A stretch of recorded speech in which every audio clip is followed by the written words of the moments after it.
As you may know, today is Mental Health Day.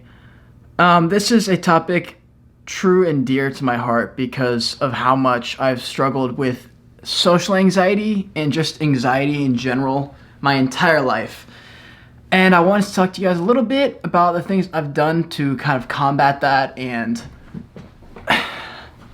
essentially learn to live with it. And yeah.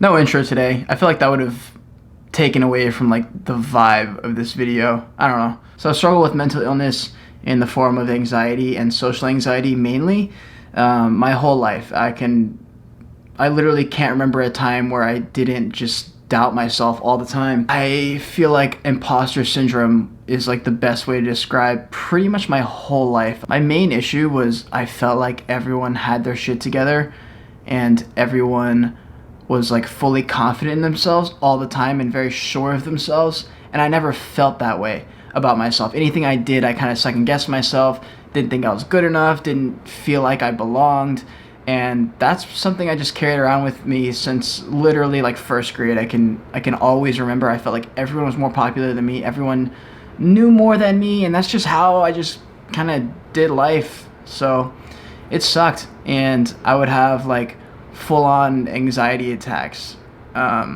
before any type of like social function, party, whatever it was. I freaked out, even if it was with people that I'm very comfortable with. It sucks, man. It comes in waves. I'll go through like a few months with like no anxiety, everything's great, and then I'll have like a couple months really bad. Some days it'll be like just depending on the day. So this journal is really where it started. I started writing down my thoughts, kind of like a diary type deal.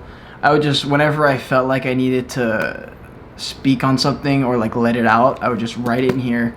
I would also write it in my phone if I didn't have this with me, and that turned into also manifesting things. So if there was an emotion or something I wanted to happen, I would write it in there or put it on my phone. For example, when I was working, I really didn't want to go for a long time. I hated my job. I started writing in my phone before work, I'm excited to go to work, I'm ready to make this money, like stuff like that.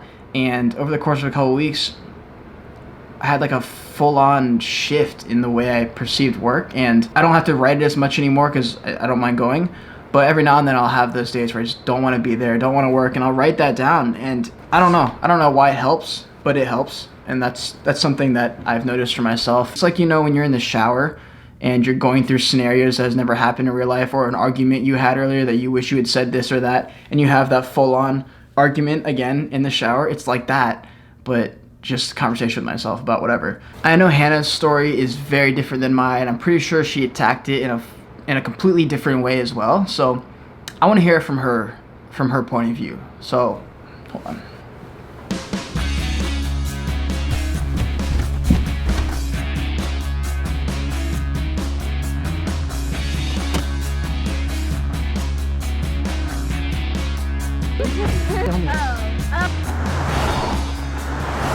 What the fuck in this hell? I don't think they even noticed. Alright, so this is Hannah, my little sister. When I was a sophomore in high school, it's always like January time, like at the beginning of the year when it hits. It's been for the past 2 years. It was like everything in my life was going so perfect. It was kind of like nothing else to work for, so then I kind of felt like, oh, there's nothing to live for. Might as well kill myself. Yeah. So I started, like, I was like obsessed with the idea of suicide. The only reason I didn't was like I was scared it was gonna hurt. That was literally the only reason. Like, I literally didn't give a shit if it would like break apart our family. The reason we moved back into the car is because outside was just so loud. The bugs were just everywhere. When I was with people, I was fine. Like, a lot of the time when I was with people, I would be completely fine. It was like the second I got alone, I was like, I'm going to try myself off a bridge. That was so frustrating that I had no reason to be like, it would be different if I had like gone through like a messy breakup. Yeah. Everything on paper, it should have been like my life was at an all-time high, but for some reason I was just at my lowest point. And I started talking to God, but I felt like I was actually like talking to someone. And then after that, like, it started slowly going away and everything. And then the summer hit, and I had the best summer of my life last summer. Like, it was awesome. And then school started to come around again, and I was like, oh my God, like, I can feel it coming back. Like, going back to school, just like all the memories of being at school, like. And then school hit, and I was so scared I was gonna like go back into my pit of depression. And then it didn't. Like school was fine and everything. And then January rolled up, and then I could feel it coming back, and I was like, no, fuck this. Like I can't do that again. Like I cannot do that again. So I went to mom and dad immediately, and I was like, I literally, like, it's coming back, and I want to catch it before it starts, kind of thing, before it gets really bad again. And then for some reason this time, mom and dad were just so on it. They were like, let's get you a therapist ASAP. I think it might have only been twice, but I just completely felt better. I was almost like, I don't really know if it was the therapy, but like it was almost just kind of like being so frustrated, just be like, no, like fuck this, like I'm not doing that again, where I just convinced, like I just stopped. Not sure where this is gonna cut to after this, but yeah, I don't really know either. Whatever.